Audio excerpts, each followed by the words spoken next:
గురువారం రోజున పెద్దపల్లి పట్టణంలోని రంగంపల్ల శివారులో డీసీఎం వ్యాన్లో తరలిస్తున్న 42 క్వింటాల పీడీఎస్ బియ్యాన్ని స్థానికులు పట్టుకున్నారు. పెద్దపల్లి ఏఎంసీ గోదాం నుండి పెద్ద బొంకూరు గోదాంకు ప్రజా పంపిణీ బియ్యాన్ని అక్రమంగా తరలిస్తున్నట్లుగా గుర్తించిన స్థానికులు పోలీసులకు సమాచారం ఇచ్చారు.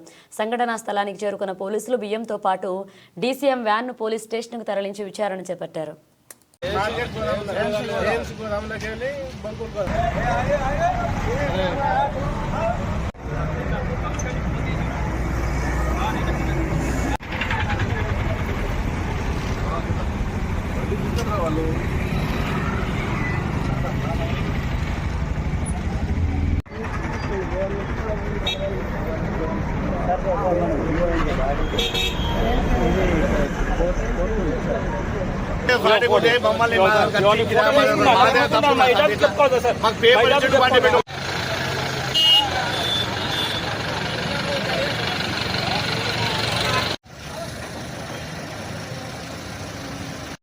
ఏ గవర్నమెంట్ ఆర్ఓ లేకుండా గవర్నమెంట్ ఆర్ఓ సివిల్ సప్లై వాళ్ళు ఏఎంసీ గోవాలలో స్టోరేజ్ చేసుకున్నారు.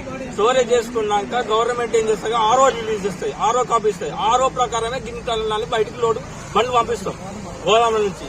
అనవసరంగా దొంగ ట్రక్ సీట్లు పెట్టి 80 బత్తాలు పెద్దపల్లి పెద్దకాలంలో ఉన్న గోదాంకు 80 బత్తాలు అక్కడ ఉన్నటువంటి ఆ గోదాంల బత్తాలు అమ్ముకున్నాడు. ఎవరు రాజేందర్ సార్ అని మేనేజర్ అమ్ముకొని ఆ వేరే హౌస్ ఇన్ఛార్జ్ వేరే వాళ్ళకు పోస్టింగ్ వస్తే ఆ సార్ లెక్క చెప్పడానికి ఇక్కడ ఎక్స్ట్రా బస్తాలు ఉన్నాయి. 80 బత్తాలు తీసుకుపోయి అక్కడ ఫిలప్ చేసుకుంటే నా లెక్క క్లోజ్ అవుతుంది, ఇక్కడ బరాబర్ చేసుకోవచ్చు అనే ఉద్దేశంతోనే దొంగ లోడ్ తోని ఆర్ఓ లేదు, ఏది లేదు. గవర్నమెంట్ నుంచి సివిల్ సప్లై నుంచి ఆర్ఓ కాపీ డిస్ట్రిక్ట్ ఆఫీస్ ఇచ్చే ఆర్ఓ రాలే, ఏది రాలే. దొంగ ట్రక్స్ రాసింది గోన్కోద పందపల్లి గోన్కోద నుంచి ఆ రాసిన ఎవరు బేబిజ్ ఆపరేటర్ రమేష్ ఎవరు రాజేందర్ సార్ మేనేజర్ సార్ చెప్తే చేసిండు. ఏమంటాను ఇప్పుడు మేనేజర్ ఫోన్ చేస్తే నీకు పైసలు ఇప్పిస్తాను. నాకు పైసలు ఎందుకు రా బాబు, పైసలు ఎందుకు? గవర్నమెంట్ ఎట్లా పోతాయి? నువ్వు ఎందుకు రాసిన? దాదాపు ఒక 580 బత్తాల రూపాయలు అమ్ముకున్నాడు రాజేందర్, కురుమల రాజేందర్ అని మేనేజర్ అని.